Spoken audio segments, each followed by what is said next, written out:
ubu nyene Yesu yarayasambanye n'uno mugore aca muteye inda y'abana bane. Ariko izi singorane ni munyumviririzo no mugore. Ngo Yesu bararyamanye barasambana ngo aca muteye inda y'abana bane. Ngo bari mu kibaya. Munyumviririze. Jewe namambwira abakirisu. Ati ibi bintu byo kwigira ngo muravugishwa mutabihevye. Musome ivyanditswe mu bitabo vy'uhoraho. Abari byo mwigisha mureke kuzana ibintu by'amanyanga ngo muriko muravugishwa muzodukwegera. Umvirizo uyu ngo yajyamanye na Yesu ngo barasambana ngo aca mutera ngo inda y'abana bane. Ngo mugabo ngo Yesu ngo inyuma yo kubona yuko ivyo bakoze atari ivyo ari bicumuro ngo agira azoze kumusaba ngo hame bagende baragane ngo babane mu buryo bwemewe n'amategeko ngo kubera yuko ngo ubu ngo babanye mu buryo butemewe n'amategeko. Uwo ni Yesu mama bashahu centa amanda babwira ariko gusa nizere yuko uwo Yesu ari karavugwa yasambanye atera indu y'umugore y'abana bane bari mu kibaya. Nizere ko atari Yesu dusoma muri Qur'ani, nizere basi ko ari Yesu w'abakirisu basi wo muri Bibiliya.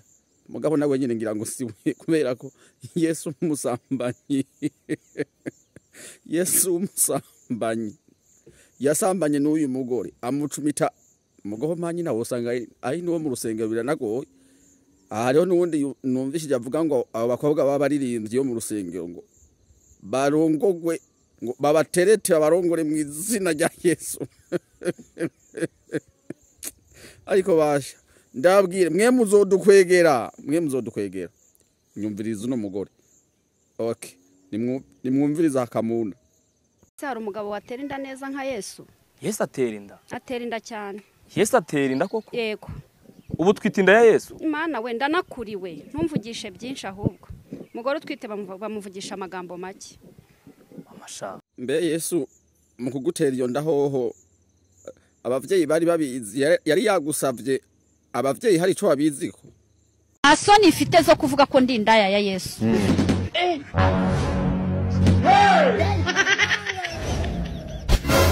Hasoni ifite zo kuvuga ko Yesu yanteye inda. Kandi igihe nikigera Yesu azanshyira ku mugaragaro agenda asaba iwacu. Namara kunsaba iwacu agende mu rusengero dusezerane.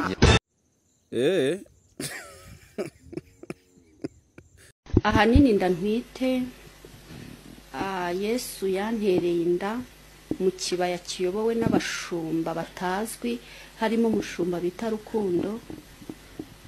Inda ntwite n'inda igiye kuvuka mu buryo budasanzwe. Yesu yantereye inda mu kibaya najugunywemo n'iwacu ari rwo rugo rw'abarokore.